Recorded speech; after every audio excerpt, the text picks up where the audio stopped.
Bom, então, para a gente chegar a um final, essa ideia da realidade social e da teoria dos papéis nos permite, nos ajuda a ter uma outra visão sobre essas relações organizacionais, né? Dentro da ideia da organização como uma parte, uma manifestação dessa própria cultura. Então a gente começa a entender que nós, ao agirmos na sociedade, a partir daquilo que nós acreditamos que é certo ou errado, nós assumimos diferentes papéis, né? E um desses papéis que a gente assume dentro de uma organização é o papel de funcionário, de colaborador, mas que muitas vezes se mistura aos nossos outros papéis sociais que a gente exercita, né? Então queremos ser funcionários, mas também queremos ser torcedor de um time ou queremos demonstrar certa predileção ou caminhos ou orientações, enfim, né, as nossas diferentes identidades sociais que nós assumimos ao longo do nosso dia a dia. E é normal, dentro dessa lógica identitária, a gente acabar se juntando, se aproximando de outros, formando grupos sociais, uma vez que é dentro desse grupo que a gente vai se sentir aceito, adequado, né? Ainda que existam conflitos, mesmo dentro da organização, com outros grupos. Então, esse tipo de teoria permite a gente entender, né, que vai ser natural essa formação de grupos por associações a partir dos nossos papéis sociais, como aquele exemplo lá do hospital, né, dos médicos, das enfermeiras, dos auxiliares, vai ser normal a organização de grupos sociais, né, conforme esses papéis, porque tem visões de mundos diferentes, e que dentro desses grupos vão surgir ou podem emergir referências. Pessoas ali que vão influenciar outras, vão influenciar posturas, valores, significados. A gente vê isso fora da organização, no mercado, né? Sobretudo hoje com as redes sociais, a gente tem influenciadores digitais, pessoas que a gente nem entende direito como foi que surgiu, mas de repente elas estão ali, elas têm inúmeros seguidores e aquelas coisas que elas usam, que elas dizem que é certo e que é errado, porque a gente tem hoje uma quantidade grande de influenciadores, né? Que ganharam, eu nem entendo direito como é que elas ganharam tantos seguidores assim, quais são que visão de mundo que elas têm para as pessoas acharem que o que ela fala é legal, é massa e a galera segue, mas elas têm isso e isso precisa ser respeitado, precisa de uma ótica interpretativa ser entendido que, olha, existe aqui uma relação de influência e essas pessoas conseguem convergir pessoas e o que elas falam tem um peso de relevância na construção de mundo desses seguidores, né? E muitos que se tornaram de repente influenciadores por algumas razões dão suas opiniões e essas opiniões influenciam, modificam, né, a forma das pessoas pensar. Então essa situação ela acaba sendo importante dentro de um universo organizacional porque isso permite gestores a entenderem que é importante, às vezes, identificar quem são os influenciadores dos diferentes grupos sociais e negociar com eles, né, possibilidades de entendimento, de modo a se buscar um controle dessa organização, ou seja, nessa negociação possível entre as diferentes visões de mundo e os interesses da organização, às vezes líderes não vão negociar diretamente com todos, não vão tentar forçar todos, mas vão tentar negociar e mudar práticas dentro dos influenciadores, e esses influenciadores podem ser colaboradores para um controle organizacional, ou seja, para fazer com que a cultura formal, que a gente falou lá da outra visão de mundo, seja, pelo menos aspectos mais fundamentais sejam assimilados e gerem mudanças na postura desses papéis, dessas pessoas dentro da organização para buscar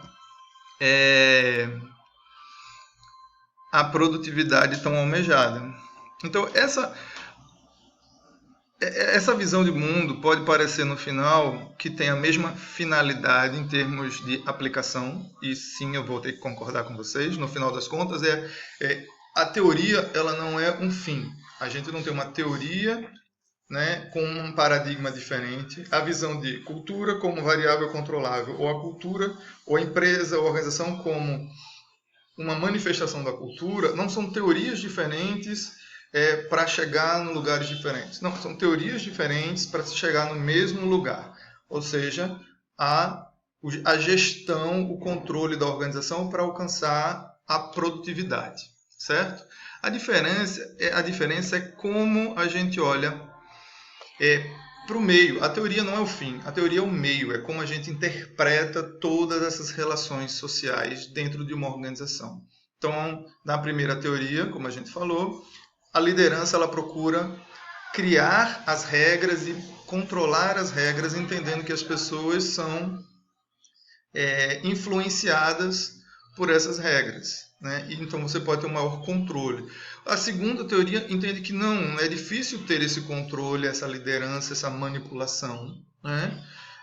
Porque a empresa é a própria é um campo de tensões e práticas sociais ali. Então as pessoas estão ali buscando vários objetivos pessoais e sociais e coletivos. Elas querem fazer com que suas várias identidades encontrem ali um ambiente profícuo para ela ser aceita, para ela ser adequada, né? E aí cabe é uma teoria que ajuda a gente a entender, a liderança a entender que grupos sociais têm lideranças e essas lideranças podem negociar mais fácil, né? Essa necessidade de juntar as diferenças de mundo de cada um com os objetivos da organização e chegar num denominador para alcançar a produtividade almejada pelas empresas, né?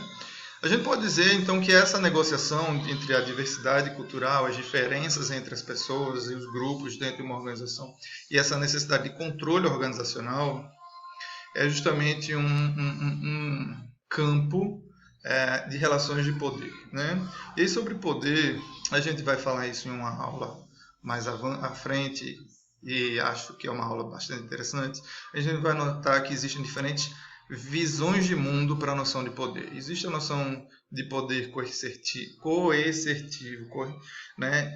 Existe essa ideia de que o poder é de alguém e por ter esse poder, seja por uma razão econômica, seja por uma razão hierárquica, seja por uma razão de liderança, né? Eles podem orientar e exigir, fazer com que as pessoas sejam forçadas a agir como ele quer.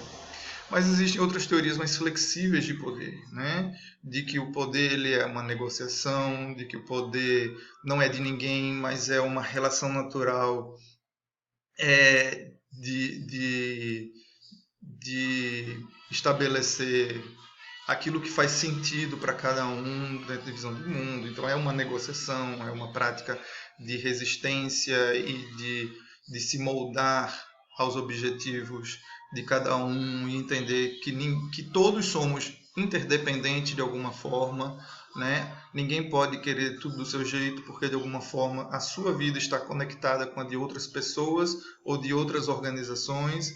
Então é preciso enxergar um meio termo de sobrevivência, né? Ninguém faz tudo o que quer, às vezes é preciso você considerar que o seu caminho de vida depende que você se conecte e funcione aqui ou ali. Então isso já é uma outra forma de visão do poder, de que o poder não é de ninguém, o poder é justamente essa negociação que existe entre as partes e que elas são controladas, na verdade, pelo contexto do mundo, né? Mas a gente vai ver isso mais à frente. E essa visão aqui, essa visão mais culturalista das organizações, permite a gente entender essa variabilidade de perspectivas de poder e outros conceitos teóricos e ajudam a gente a criar práticas diferentes lá no final, portanto, para a gente ter esse controle organizacional, ok? Então, com isso, a gente chega ao final da nossa revisão, inclusive essa parte final aqui é novidade para o pessoal da noite. A gente não chegou a falar sobre a organização como manifestação da cultura, então isso aqui já fica sendo um avanço já de conteúdo para o pessoal da noite. Eu espero que esteja bastante claro, mas deixem aberto, por favor, mandem para mim perguntas sobre o que não ficou claro para que a gente possa responder e interagir com vocês, certo? Próxima aula, assunto novo, tá?